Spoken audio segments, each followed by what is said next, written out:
Reporter breaking. CMR Exalogic സാമ്പത്തിക ഇടപാടിൽ വീണ tick കുരുക്കായി SFIO കണ്ടെത്തൽ. ഇല്ലാത്ത സേവനത്തിന് വീണ കൈപ്പറ്റിയത് വൻ തുകയെന്ന് SFIO റിപ്പോർട്ടിൽ. IT കൺസൾട്ടന്റ് എന്ന പേരിൽ വീണയ്ക്കും എക്സാലോജിക്കിനുമായി 8 ലക്ഷം രൂപയാണ് പ്രതിമാസം കിട്ടിയത്.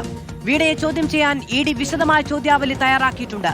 അതേസമയം ED അന്വേഷണത്തോട് പൂർണ്ണമായും സഹകരിക്കാനാണ് വീണയുടെ തീരുമാനം. ശരൺ വിവരങ്ങളുമായി ചേരുകയാണ്. ശരൺ, രേഖകൾ EDയുടെ കൈവശമുണ്ട്. കോടതിയിൽ നിന്ന് കൃത്യമായ നിർദ്ദേശവും കിട്ടിയിരിക്കുന്നു. വീണയുമായി ബന്ധപ്പെട്ട ബാങ്ക് അക്കൗണ്ടുകൾ, ലോക്കറുകൾ എല്ലാം കേന്ദ്രീകരിച്ചുള്ള അന്വേഷണമാണ് ഇപ്പോൾ ലക്ഷ്യമിടുന്നത്.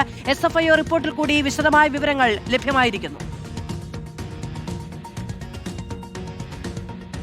മാധു, തീർച്ചയായിട്ടും നേരത്തെ SFIOയുടെ റിപ്പോർട്ട് എൻഫോഴ്സ്മെന്റ് ഡയറക്ടറേറ്റിന് ലഭിച്ചിരുന്നതാണ്. അവർ അതിന്റെ വിശദമായ പരിശോധനകളിലേക്ക് കടന്നിരിക്കുന്ന സാഹചര്യമാണ് കാണാൻ കഴിഞ്ഞിരുന്നത്. അതിന് പിന്നാലെയാണ് ഇപ്പോൾ രണ്ട് പ്രധാനപ്പെട്ട കാര്യങ്ങൾ അവർ വിലയിരുത്തുന്നത്. ഒന്ന്, ഈ യാതൊരുവിധ സേവനവും നൽകാതെയാണ് വീണ ടിയും എക്സാലോജിക്കൽ CMRൽ നിന്ന് 2.78 കോടി രൂപ കൈപ്പറ്റിയെന്നും അത് സാധൂകരിക്കുന്ന മൊഴികൾ ഉണ്ടെന്നുള്ളതും ആ റിപ്പോർട്ടിൽ പറയുന്നുണ്ട്. ഇതിന് പുറമെയാണ് ഈ ഇല്ലാത്ത സേവനത്തിന് വൻ തുക വീണ ടി കൈപ്പറ്റുന്ന സാഹചര്യം ഉണ്ടായിരുന്നു. അത് രണ്ട് കരാറുകൾ തമ്മിൽ താരതമ്യം ചെയ്തതിൽ നിന്നാണ് ED അത്തരത്തിലുള്ള വിലയിരുത്തലിലേക്ക് എത്തുന്നത്. ഒന്ന്, ഈ CMRൽ എക്സാലോജിക്കും തമ്മിലുള്ള കരാറുകൾ സംബന്ധിച്ചാണ്. അത് രണ്ട് കരാറുകളാണ് ഉണ്ടായിരുന്നത്.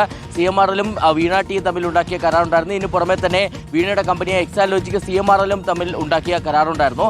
അതിലാണ് 2.78 കോടി രൂപ ഇത്തരത്തിൽ കൈപ്പറ്റിയിരിക്കുന്നത്. ഇത് ഈ കരാർ അവസാനിച്ചതോടുകൂടി മറ്റൊരു സ്ഥാപനത്തെ IT കൺസൾട്ടന്റായിട്ട് നിയമിക്കുന്ന സാഹചര്യം ഉണ്ടായിരുന്നു. അത് ആത്മ ടെക്നോളജീസ് എന്നുള്ള സ്ഥാപനമാണ്.